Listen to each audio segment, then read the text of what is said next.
नमस्कार दोस्तों, मैं दलजीत सिंह DS स्टडी 1 में आपका स्वागत है। आज हम पढ़ने वाले हैं कार्बन प्रतिरोध का वर्ण संकेतन। ठीक है, तो ये हमारा पार्ट 5 है। तो यहाँ पे हम पढ़ने वाले हैं कार्बन प्रतिरोध का वर्ण संकेतन। तो यहाँ पे देखते हैं कार्बन वर्ण प्रतिरोध का वर्ण संकेतन क्या होता है। तो यहाँ पे चित्र बना करके हम आपको समझाते हैं, फिर आप देखिएगा।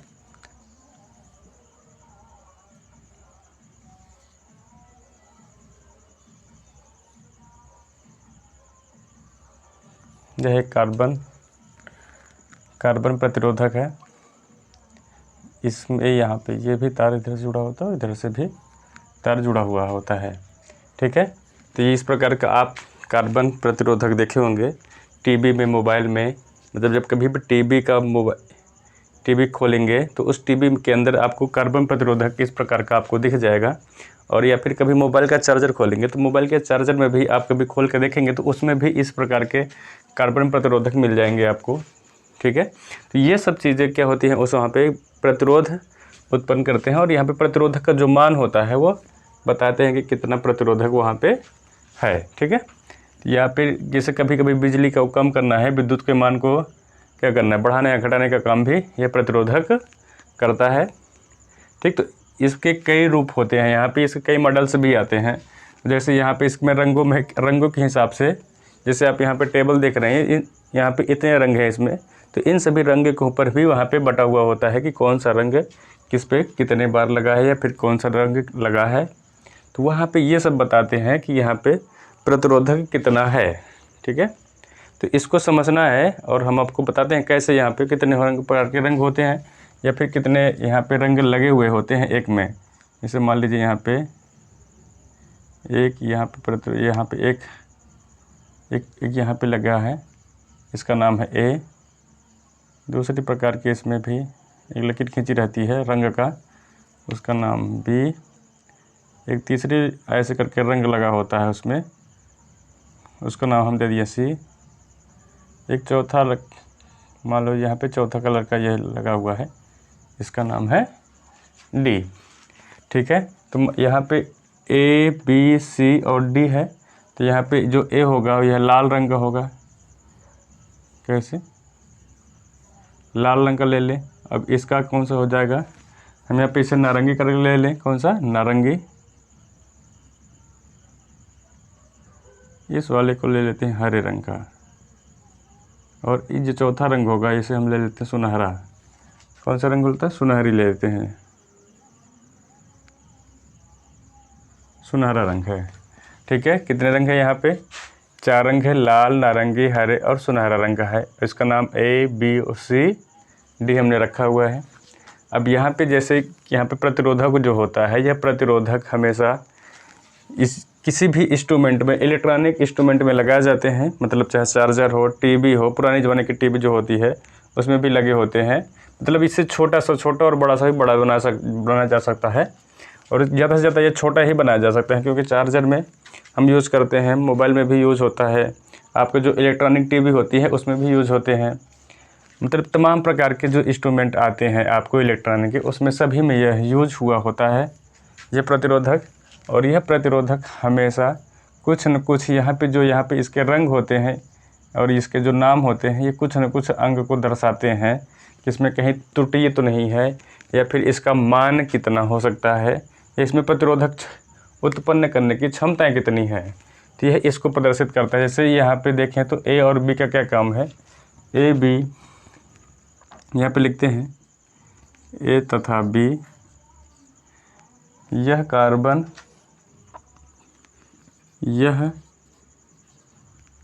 कार्बन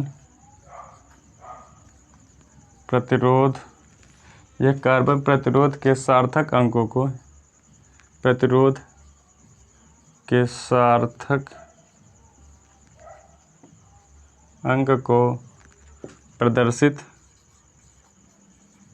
सार्थक अंक को प्रदर्शित करता है।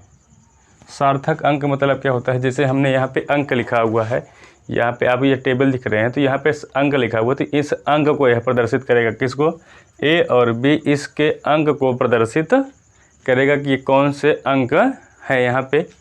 और जो यहाँ पे आपका सी है ये ए तथा बी होगा, यहाँ पे ए तथा बी, और जो आपका सी नंबर है यहाँ पे सी कार्बन प्रतिरोध, कार्बन प्रतिरोध 10 की घात को प्रदर्शित करता है। मतलब यहाँ पे 10 की घात को प्रदर्शित करेगा। जो सी नंबर होगा, मतलब जो यहाँ पे 10 होगा, जो यहाँ पे 10 को लगाया जाएगा, वो उसकी 10 की घात को हम इसी अंक से लेंगे कि मतलब यहाँ पे इसकी 10 की घात क्या होगी। ठीक है, तो यहाँ पे इसी अंक से लिया जाएगा कि 10 की घात क्या होगी। सी इस चीज़ को दर्शाता है। और जो डी होगा, यह डी कार्बन प्रतिरोध के त्रुटि मान को दर्शाता है। डी क्या करेगा, कार्बन प्रतिरोध के त्रुटि मान को प्रदर्शित करता है।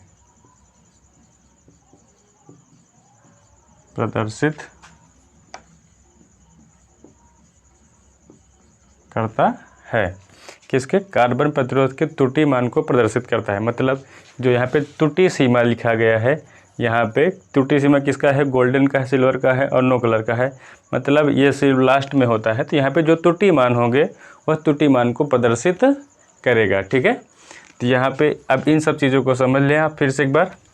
ए तथा बी, जो हमारा ए और तथा बी है, यह कार्बन प्रतिरोध के सार्थक अंकों को, मतलब इस वाले अंक को प्रदर्शित करेगा। जैसे यहाँ पे लाल रंग है, तो लाल रंग कहाँ पे, ये आर है, रेड का जो सार्थक अंक कितना है, 2 है। तो यहाँ पे देखिएगा हम लिख देते हैं 2 है। अब बी वाला भी देखेंगे तो बी कैसे है, नारंगी है। तो यहाँ पे नारंगी ऑरेंज कहाँ गया, ये है ऑरेंज। तो ऑरेंज में नारंगी होता है, ऑरेंज का सार्थक अंक कितना है, 3 है। तो यहाँ पे 3 लिखा जाएगा। अब गुणते 10 की घात को प्रदर्शित करता है। किसके, 10 की घात को कौन सी प्रदर्शित करता है। कैसे रंग है, कैसे है, हरे रंग का है, तो ग्रीन होगा। ग्रीन कितना है, 5 है। तो यहाँ पे 10 की घात को 5 लग गया। यही मान यह प्रदर्शित करता है कि यहाँ पे जो कार्बन प्रतिरोधक का संकेतक है, यह संकेतक इसी मान को प्रदर्शित करता है। अब जैसे यहाँ पे डी नंबर भी आपको नहीं पता है, डी नंबर देखें तो सुनहरे रंग का है। तो सुनहरे रंग का कौन सा है, ये 5% की इसमें क्या है, त्रुटि है। तो यहाँ पे हम अलग से इसमें प्लस करके 5% कर देंगे कि क्या है, इसमें 5% की त्रुटि है। ठीक, इसी प्रकार से अब यहाँ पे चाहे प्लस लिखे चाहे माइनस भी लिखे, दोनों से लिख सकते हैं, प्लस माइनस लिख सकते हैं। मतलब यहाँ पे 5% की क्या है, इसमें त्रुटि है। और यहाँ पे 23 × 10 घाते 5 प्लस माइनस 5% की त्रुटियों के हिसाब से यह बनाया जाता है। मतलब जो एक कार्बन प्रतिरोधक होता है, यह हमेशा लाइट या विद्युत को कम करने या बढ़ाने का कार्य करता है।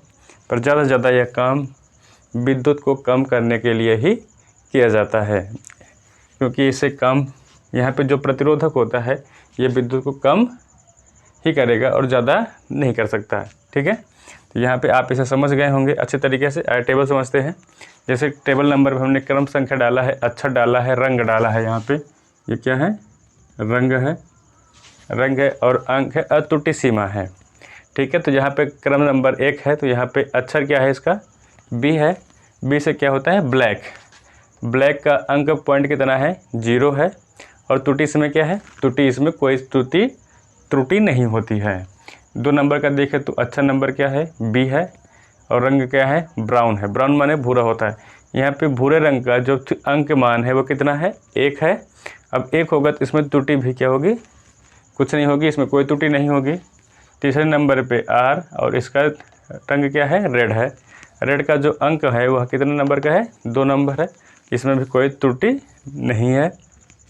इसी प्रकार से आपका चौथा नंबर है, चौथा नंबर का अंक अक्षर है जो वह ओ है। अब ओ है तो इसका रंग क्या है, ऑरेंज है। इसमें अंक कितना है, 3 है और इसमें कोई त्रुटि नहीं है। 5 नंबर पे जो क्रम संख्या 5 का है, अच्छा नंबर हमारा y है, तो y से वायलेट यहाँ पे येलो होता है। येलो का जो अंक मान है वो 4 है, इसमें भी कोई त्रुटि नहीं है। 6 नंबर में 6 नंबर को अक्षर क्या है, जी है, इसमें रंग कौन सा है, ग्रीन। अंक क्या मान कितना है, 5 है, तो यहाँ पे भी कोई त्रुटि नहीं है। इसी प्रकार से 7 नंबर है, 7 नंबर को बी से लिखते हैं, ब्लू। ब्लू का क्या मान है, 6 है अंक मान, इसमें भी कोई त्रुटि नहीं है। 7 नंबर यहाँ पे 8 नंबर पे आ जाएंगे। 8 नंबर पे तो वी है, तो वी से वायलेट होता है, वायलेट का भी जो अंक मान है कितना है, 7 है, उसमें भी कोई त्रुटि नहीं है। 9 नंबर इसी प्रकार से है ग्रे। ग्रे का जो अंक मान है कितना है, 8 है, उसमें भी कोई त्रुटि नहीं है। 10 नंबर पे है वाइट। वाइट का जो अंक मान है 9 है, इसमें भी कोई त्रुटि नहीं है। गोल्डन पे देखें तो यहाँ पे जो अक्षर संख्या थी, अक्षर नहीं है, बस 11 नंबर पे क्या है, गोल्डन है हमारा। गोल्डन में यहाँ पे अंक जो है, अंक का जो मान होता है वह नहीं होता है, बस इसमें क्या है, त्रुटि है। कितने परसेंट की त्रुटि है गोल्डन पे, 5% की त्रुटि है। 12 नंबर पे सिल्वर है। सिल्वर का जो मान होगा, मतलब इसमें अंक का मान कुछ नहीं है, बस इसमें त्रुटि कितना है, 10% की त्रुटि है। और नो कलर पे कितना है, 20% की त्रुटि है।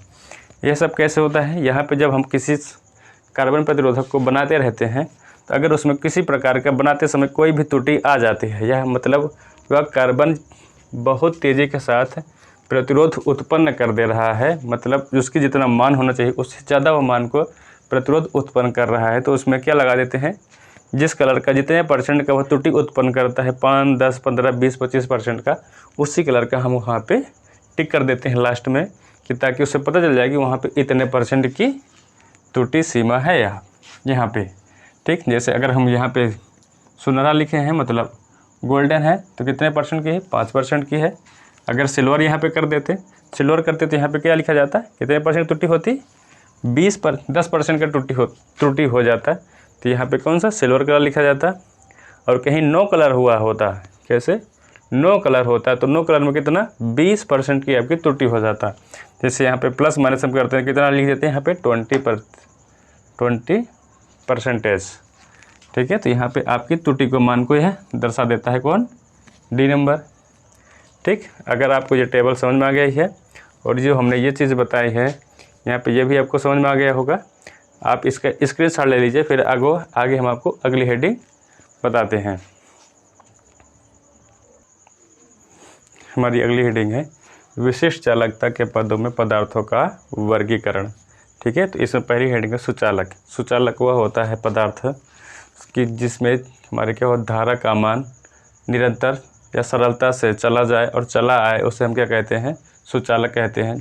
जब जैसे हमारा क्या चांदी का तार होता है, चांदी के तार में जब भी हम धारा प्रवाहित करते हैं तो उसमें क्या हो जाता है, धारा, उसमें प्रतिरोध जो इलेक्ट्रॉन होते हैं वो इलेक्ट्रॉन का मान कम होता है, मतलब उसमें धारा आसानी से आ और जा सकती है, मतलब धारा का मान जो भी जाएगा उसमें ज़्यादा त्रुटियाँ नहीं होंगी और उसमें इलेक्ट्रॉन की संख्याएँ बहुत कम होंगी, तो धारा का मान उसमें बहुत कम ही प्रभावित होगा। जो उसमें रोकने की जो प्रतिरोध धारा का मान कम हो जाता है, वह धारा का मान उसमें बहुत कम नहीं होगा। उसमें जितना हम भेजेंगे, जैसे हम भेज रहे हैं, अगर 12 भेज रहे हैं तो उसमें बहुत कम ही प्रतिरोध उत्पन्न होता है, क्योंकि चांदी में इलेक्ट्रॉनों की संख्या बहुत कम होता है, तो उसे हम क्या कहते हैं, सुचालक कहते हैं। सुचालक समझ लीजिए परिभाषा एक बार फिर से। सुचालक वह चालक होता है जिसमें धारा या विद्युत धारा को प्रवाहित किया जाता है, तो उसमें वह आसानी से या सरलता से आ जा सके, उसे हम क्या कहते हैं, सुचालक कहते हैं। इसको समझिएगा। सुचालक जिसकी विशिष्ट चालकता, इसकी विशिष्ट चालकता कितना होता है, इसकी विशिष्ट चालकता 10⁸ से 10⁸ मोह मीटर प्रति होता है। तो यहाँ पे लिखते हैं सुचालक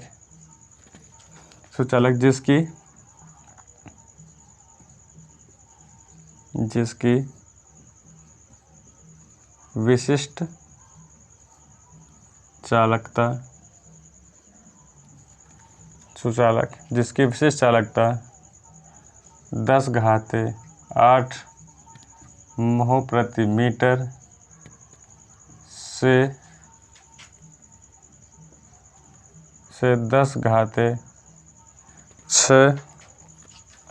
10⁶ महो प्रति मीटर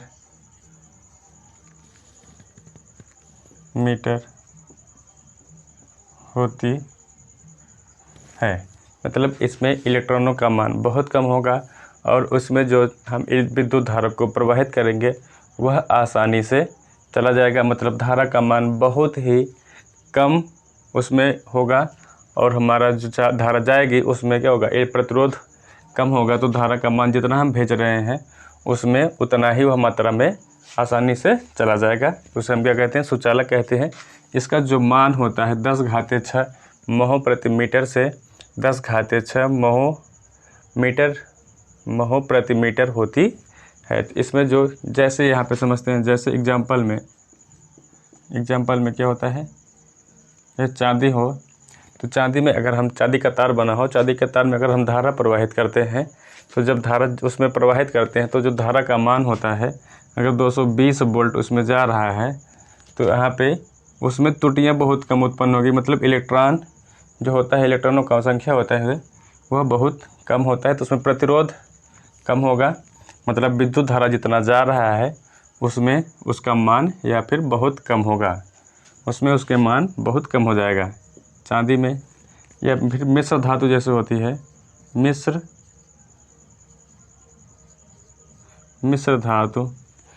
धातु में आपका आता है नाइक्रोम। मिश्र धातु में नाइक्रोम, ये दो धातु होती है जैसे चांदी और मिश्र धातु नाइक्रोम हुआ। इन सब में अगर हम धारा प्रवाहित करेंगे तो हमारा धारा का मान में ज़्यादा परिवर्तन नहीं होगा। तो इसे क्या कहते हैं, सुचालक कहते हैं। अगली हमारी हेडिंग होगी, दूसरा हेडिंग होगा अर्धचालक।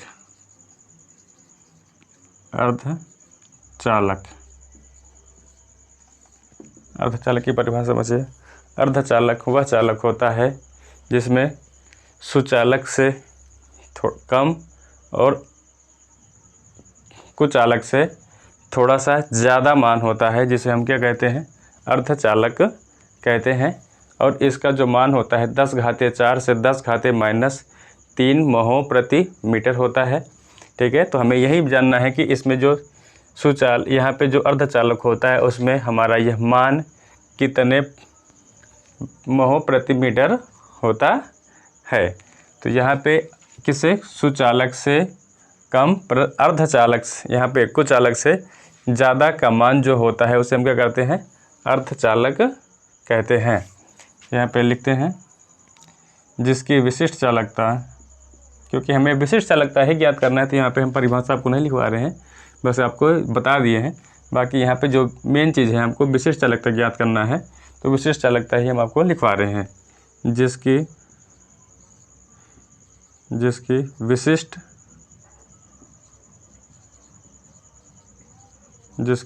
चालकता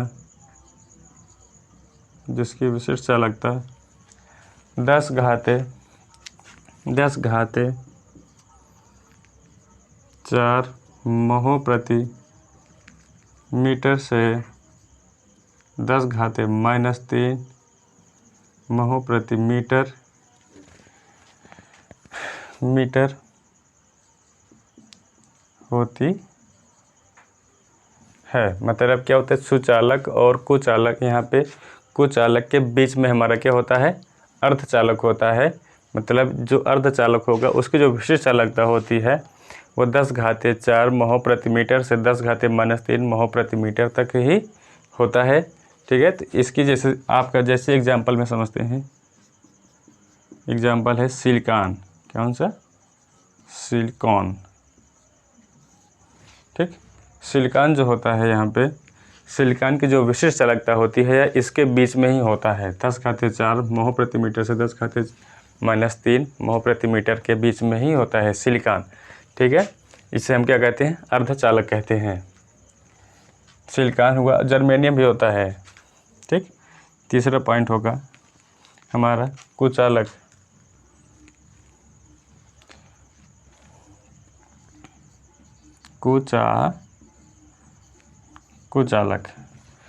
कुचालक वह चालक होता है जिसमें धारा का मान या विद्युत धारा प्रवाहित किया जाता है तो उसमें धारा में कोई परिवर्तन नहीं होता है। वह जहाँ पे प्रवाहित करते हैं वहीं पे वह क्या हो जाता है, ख़त्म हो जाते हैं, मतलब आगे बढ़ ही नहीं पाते, क्योंकि इसमें इलेक्ट्रॉनों की संख्या बहुत ज़्यादा मात्रा में होती है।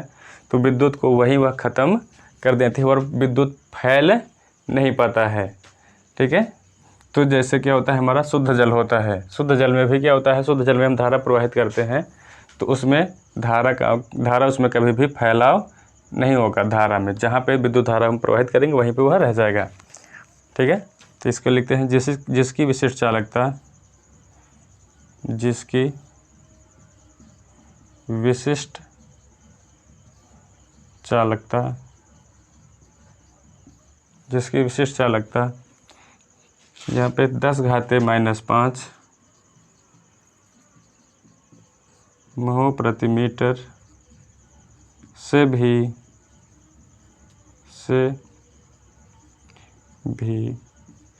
कम होता है। किससे?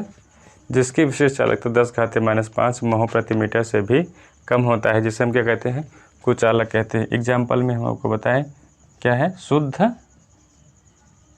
जल।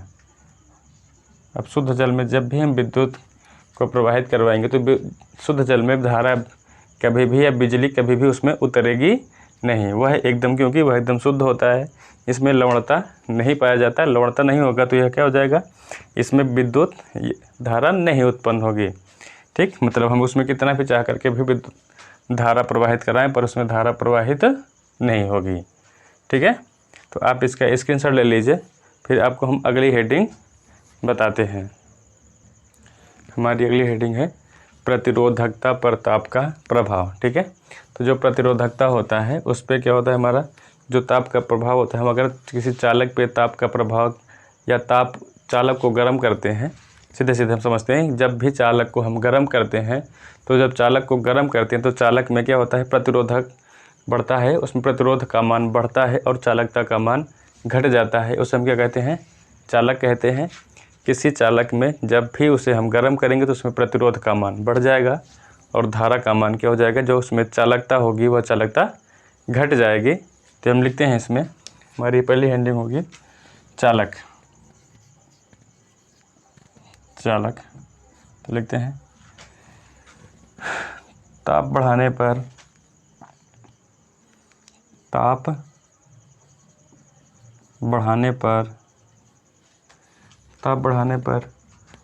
प्रतिरोध बढ़ता है।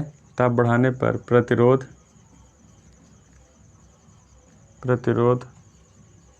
बढ़ता है तथा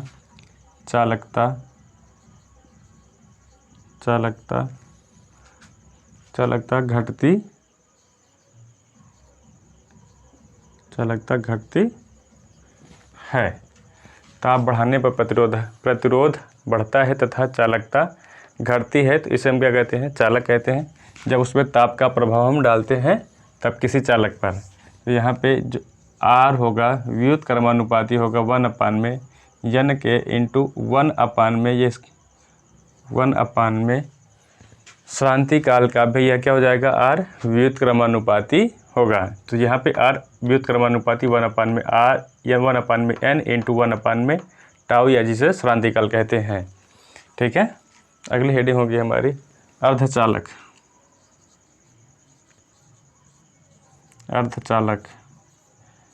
अब अर्धचालक पे भी हम क्या करेंगे, जब अर्धचालक पे भी हम ताप का प्रभाव डालेंगे, मतलब अर्धचालक पे हम ताप जब यह गर्म करेंगे इसे या ताप की दिशा में ले जाएंगे, तो जब यह अर्धचालक गर्म होना शुरू हो जाएगा तो यहाँ पे इसमें क्या हो जाएगी, इसमें चालकता हमारी क्या हो जाएगी, बढ़ती है और प्रतिरोधकता क्या हो जाएगी, घटती है। ठीक है। तो यहाँ पे लिखते हैं ताप बढ़ाने पर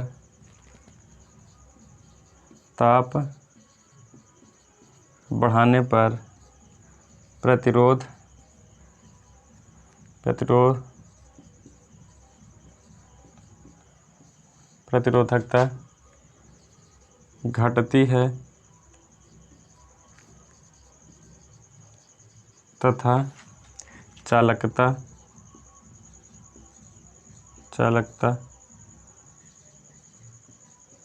बढ़ती है। क्या होता है इसमें, चालकता क्या हो जाएगी, बढ़ती है, और यहाँ पे प्रतिरोधकता क्या हो जाएगा, घटेगा। तो इसमें भी यहाँ पे प्रतिरोधकता का मान घट रहा है और चालकता का मान क्या हो जा रहा है, हमारा बढ़ रहा है। तो यहाँ पे R अनुक्रमानुपाती 1/, में यन के होगा और 1/, में श्रांति काल के भी होगा। यहाँ पे व्युत्क्रमानुपाती होगा और यहाँ पे क्या हो जाएगा, अनुक्रमानुपाती हो जाएगा। R अनुक्रमानुपाती 1/, में यन इंटू 1/, में श्रांति काल। ठीक है।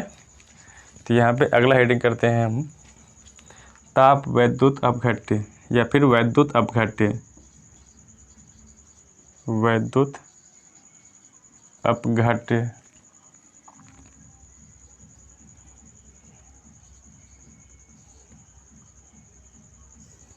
विद्युत अपघट्य।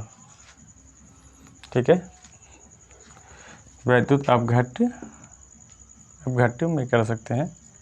अपघट्यों में जब भी ताप यहाँ पे वैद्युत अपघट्यों में हम करते हैं तो क्या होता है, ताप बढ़ाने पर प्रतिरोधकता का मान क्या हो जाता है, घट जाती है, और चालकता का मान कैसे हो जाएगा, बढ़ जाएगा। यहाँ पे भी वैद्युत अपघट्यों में भी जब भी विद्युत धारा यहाँ पे ताप डालेंगे, इसमें ताप का प्रभाव उत्पन्न होगा, या इसे वैद्युत अपघट्यों को हम गर्म करना शुरू कर देंगे तो यहाँ इसमें क्या हो जाएगी, हमारी प्रतिरोधकता का मान घटेगा और यहाँ पे चालकता का मान क्या हो जाएगा, बढ़ना शुरू हो जाएगा। तो इसे क्या कहेंगे, वैद्युत अपघट्य कहते हैं। इसमें भी लिखते हैं,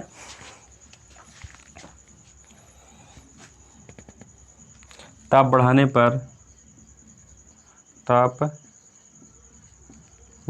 पर प्रतिरोध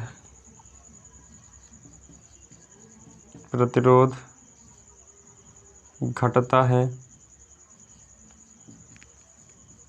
प्रतिरोध घटता है तथा चालकता बढ़ती है। क्या होता है, चालकता बढ़ जाती है या बढ़ती है। जैसे हम समझते हैं श्यानता भी क्या हो जाती है, हमारी घट जाती है। क्या घट जाता है, श्यानता घट जाती है। श्यानता हम समझते हैं, जब किसी दो तलों के बीच में जो श्यानता होती है वह श्यानता जल के दो तलों के बीच की जो मान होता है उसे हम क्या कहते हैं, श्यानता कहते हैं। किसके, जल के दो तलों के बीच का जो मान होता है उसे हम क्या कहते हैं, श्यानता कहते हैं, जिसे हम शीत कहते हैं अपनी नॉर्मल भाषा में। कहीं पे हल्का सा पानी की आ जाता है तो उसे क्या कहते हैं, श्यानता कहते हैं। श्यानता घट जाती है, मतलब यहाँ पे जब भी हम ताप के तरफ ले जाएंगे विद्युत अपघट्य को तो उसमें श्यानता का मान क्या हो जाएगा, वह बहुत कम हो जाएगा, मतलब घट जाती है। ठीक है। अगला पॉइंट होगा हमारे पास मिश्र धातुओं। मिश्र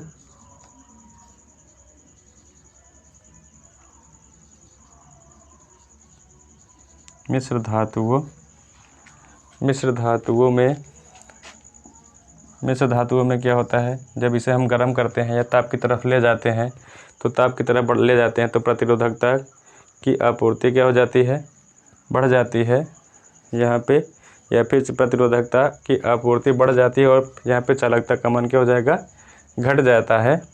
तो यहाँ पे लिखते हैं, ताप बढ़ाने पर ठीक है, क्या होगा, ताप बढ़ाने पर प्रतिरोध का मान, एक मिनट थोड़ा सा, यहाँ पे ताप बढ़ाने पर प्रतिरोधकता लिखते हैं, प्रतिरोधकता मामूली सी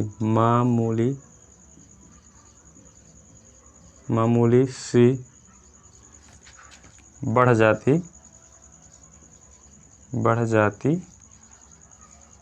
कैसे, मिश्र धातुओं में जब भी हम उस ताप की तरफ ले जाते हैं तो उसमें प्रतिरोधकता कैसे हो जाती है, मामूली सी बढ़ जाती है उसमें, और उसमें कुछ खास परिवर्तन नहीं होता है, बस हल्का फुल्का उसमें प्रतिरोधकता का मान मामूली सा बढ़ जाएगा और उसमें जो यहाँ पे चालकता होगी, चालकता में कोई परिवर्तन नहीं होगा।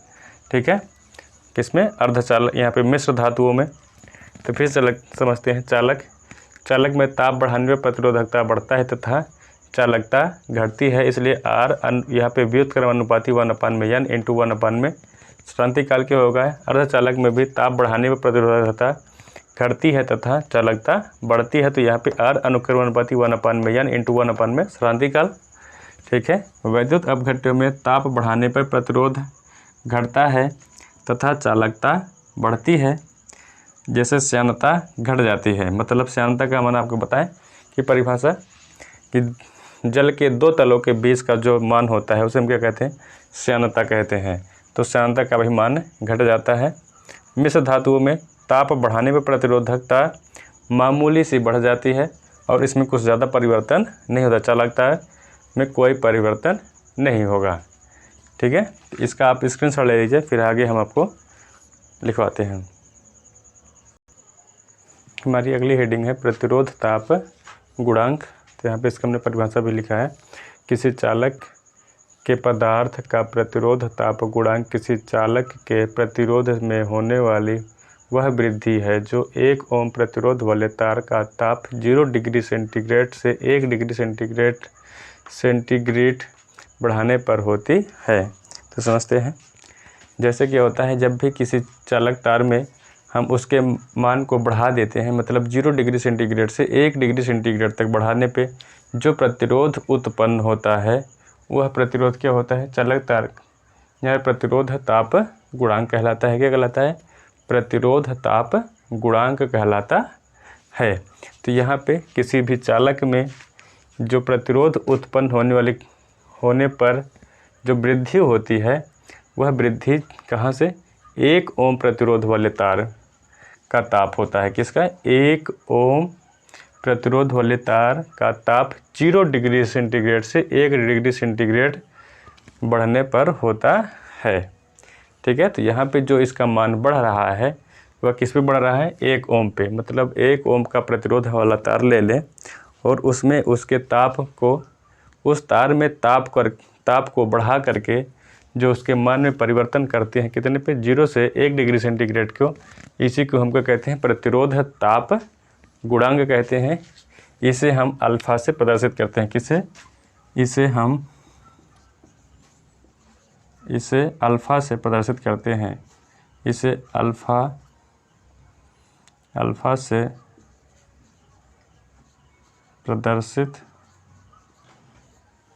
अल्फा से प्रदर्शित करते हैं।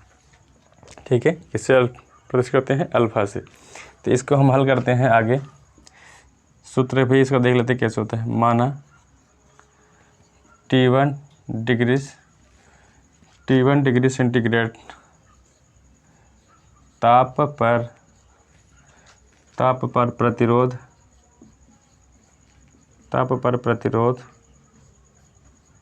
बराबर R1। दूसरा T2 डिग्री सेंटीग्रेड ताप पर प्रतिरोध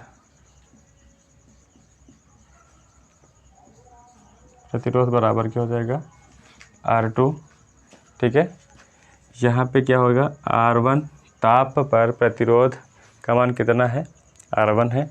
T2 डिग्री सेंटीग्रेड ताप पर प्रतिरोध का मान क्या है? R2 है। ठीक है, तो यहाँ पे लिखते हैं R2 बराबर R1 कोष्टक में 1 प्लस अल्फ़ा कोष्टक में T2 माइनस T1। ठीक है, यहाँ पे यही हमारा सूत्र है। एक सूत्र ये क्या है? R2 बराबर R1 कोष्टक में 1 प्लस अल्फ़ा कोष्टक के अंदर T2 माइनस T1 है। इसे क्या कहते हैं? प्रतिरोधक ताप गुणांक। किसका? अल्फ़ा का मान हमें निकालना है। यहाँ पे निकालते हैं, जहाँ अल्फ़ा बराबर प्रतिरोध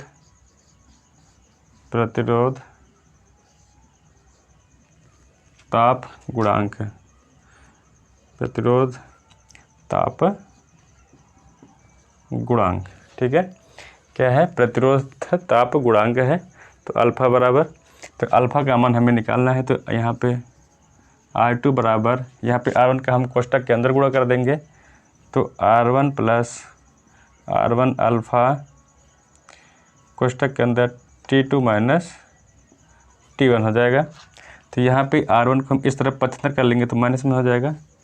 R2 माइनस R1 बराबर हो जाएगा R1 अल्फ़ा कोष्टक के अंदर T2 माइनस T1। ठीक है, हमें अल्फ़ा का मान निकालना है। तो यहाँ पे देखते हैं, यहाँ पे किसका मान निकालना है? अल्फ़ा का मान निकालना है। तो अल्फ़ा बराबर क्या हो जाएगा?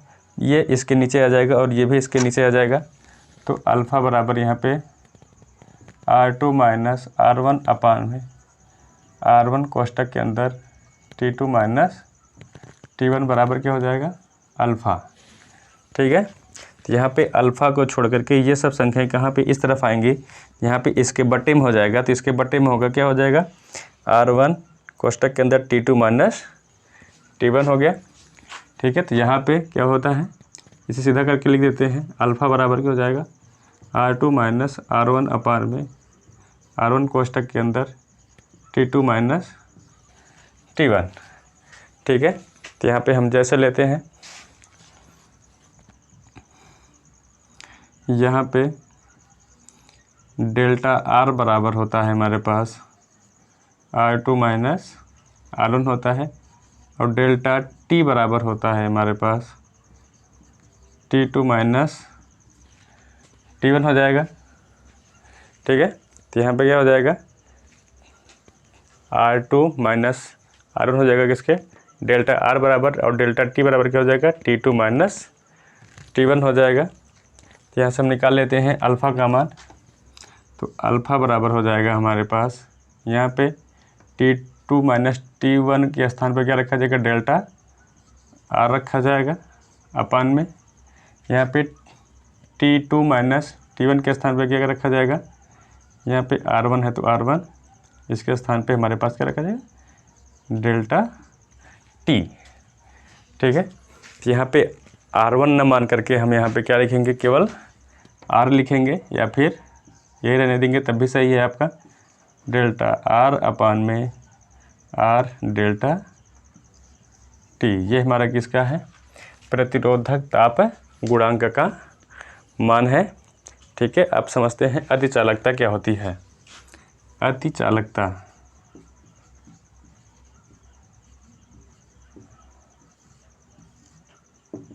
जो हमारी अगली हेडिंग है, अतिचालकता। अतिचालकता, जब हम किसी मटेरियल को 0 डिग्री सेंटीग्रेड से, कहाँ से? 0 डिग्री सेंटीग्रेड से ठंडा कर देते हैं, मतलब 0 डिग्री सेंटीग्रेड तक ठंडा करते हैं, तो उस पे जो प्रतिरोध उत्पन्न होता है, और प्रतिरोध का मान वो क्या हो जाता है? शून्य हो जाता है। तो वह प्रतिरोध का जब मान शून्य हो जाता है, वह पूर्णतः कैसे हो जाता है? पूर्णतः शून्य हो जाएगा, उसमें कोई भी प्रतिरोध नहीं होगा, और उसे कैसे हम प्रदर्शित करते हैं? अतिचालकता कहते हैं, या फिर किससे? अतिचालकता कहते हैं। तो इसकी परिभाषा लिख ले, जब हम किसी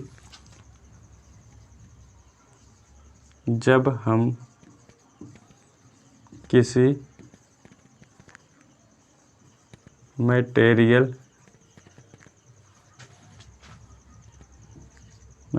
को 0 डिग्री सेंटीग्रेड या केल्विन, किस पे? केल्विन लिखेंगे, जैसे डिग्री नहीं होगा केल्विन होगा, 0 डिग्री केल्विन तक ठंडा करते हैं तो प्रतिरोध पूर्णतः शून्य हो जाता है। प्रतिरोध पूर्णतः क्या हो जाता है? पूर्णतः शून्य, प्रतिरोध पूर्णतः शून्य हो जाता है। क्या हो जाता है? यहाँ पे प्रतिरोध पूर्णतः शून्य हो जाता है। प्रतिरोध घटकर एक मिनट आगे लिखते हैं। प्रतिरोध पूर्णतः शून्य हो जाता है और शून्य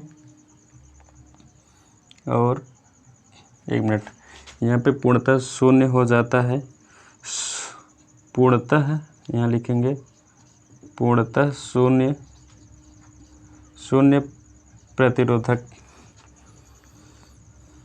पूर्णतः शून्य प्रतिरोधकता प्रदर्शित करता है। पूर्णतः शून्य प्रतिरोधकता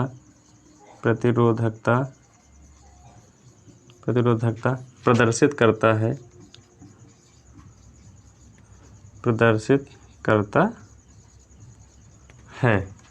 पूर्णतः शून्य प्रतिरोधकता प्रदर्शित करता है। इसे हम क्या कहते हैं? अतिचालकता कहते हैं। इसे हम अतिचालकता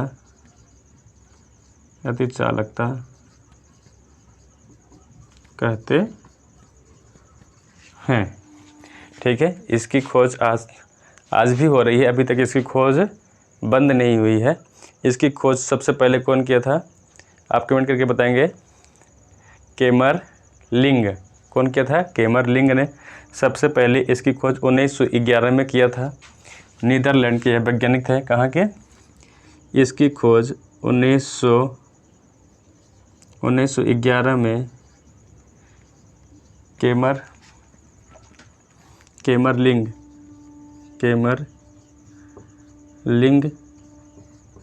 ने किया था। केमरलिंग ने किया था सर्वप्रथम। सबसे पहले कौन बताया था? केमरलिंग ने इसकी खोज की थी और उन्होंने यह अतिचालकता के बारे में बताया था। और यह अतिचालकता वह पदार्थ होता है, मतलब अगर किसी भी चीज़ में मतलब चालक तार होता है, चालक तार या कोई बल्ब ले लें, तो बल्ब में अतिचालकता अगर गुण उत्पन्न हो जाए तो उसमें अगर हम एक बार उसे बटन दाब करके जला दें और जब वह बल्ब जलने लगे, कुछ देर जलने के बाद अगर वह बटन हम ऑफ़ कर दें तो वह बल्ब क्या होगा? फिर से लगातार जलता ही रहेगा। तो उसे हम क्या कहेंगे? अतिचालकता कहते हैं। ठीक है, पर ऐसा होता नहीं है, अब भी इसके ऊपर खोज हो रही है। जैसे अगर इसकी खोज सफल हो जाती है तो हमारे पास क्या होगा? अगर फ़ैन हम चला रहे हैं तो फ़ैन चला के कुछ देर छोड़ देंगे और जब फ़ैन चलना लगेगा, कुछ देर चलने के बाद हम बटन क्या कर देंगे? ऑफ़ कर देंगे। तब भी फ़ैन क्या होगा? चलता ही रहेगा, मतलब बंद नहीं होगा। तो इसे हम क्या कहेंगे? अतिचालकता कहते हैं। ठीक है, तो इसमें हम थोड़ा सा और मान बता देते हैं। यहाँ पे जैसे अगर हम क्या करें, 0.1 डिग्री केल्विन से अगर 10 डिग्री केल्विन तक ठंडा करते हैं, किसको ठंडा करते हैं? ठंडा करते हैं पारा को तो वह शून्य प्रतिरोधकता देता है। शून्य प्रतिरोधकता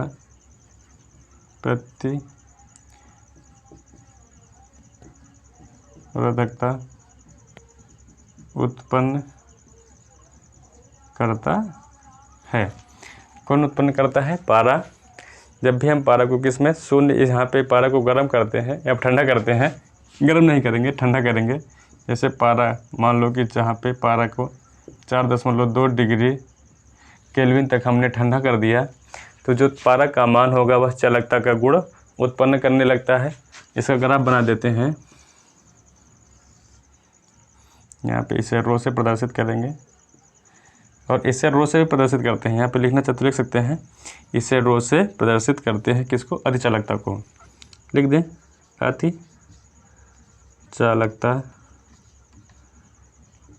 अतिचालकता रो बराबर शून्य। मतलब जब भी अतिचालकता का मान शून्य हो जाएगा तो हमारे पास क्या होगी? धारा का मान हमेशा हमें मिलता रहेगा और वो कोई भी इंस्ट्रूमेंट हमारा बंद नहीं होगा। फिर एक बार चला देंगे तो वह चलता ही रहेगा। तो यहाँ पे लिखेंगे ताप गुणांक, ताप लिख देंगे, ताप डिग्री केल्विन में। ठीक है, तो यहाँ पे इसका भी मान बढ़ता है। अगर ताप का मान हमारा क्या हुआ है, बढ़ गया है, तो यहाँ पे क्या होगी, अधिचालकता घटेगी। अगर अधिचालकता घटेगी तो क्या होगा, ताप का मान बढ़ेगा। ठीक है, तो यहाँ पे जब भी पारा को हम अगर ठंडा करते हैं तो अगर उसे हम ले आ दें कितने पे, 4.2 डिग्री केल्विन पे, यहाँ पे लिखते हैं थोड़ा सा साफ आ जाए, 4.2 केल्विन तक ठंडा कर देते हैं, तो वह हमेशा किस पे, 4.2 पे न रुक करके वह 0 पे चला आता है और उसे वह क्या करता है, अधिचालकता का गुण उत्पन्न करने लगता है। अगर किसी भी अधिचालकता को हम कमरे के टेम्परेचर पे लाएंगे तब जो हमारा बल्ब होगा या फिर जो हमारा फ़ैन होगा वह हमेशा लगातार चलता रहेगा। और इसी पे यह होता है, यहाँ पे 0 डिग्री केल्विन पे रखेंगे तो इस पे हमारा कभी भी कोई इंस्ट्रूमेंट नहीं चलेगा। ठीक है, आज के लिए बस इतना ही। आप अपने दोस्तों के पास शेयर कर दीजिएगा और लाइक करिएगा। हमारे चैनल को सब्सक्राइब करना ना भूलें। फिर अगले क्लास में आपको मिलते हैं। आज के लिए बस इतना ही।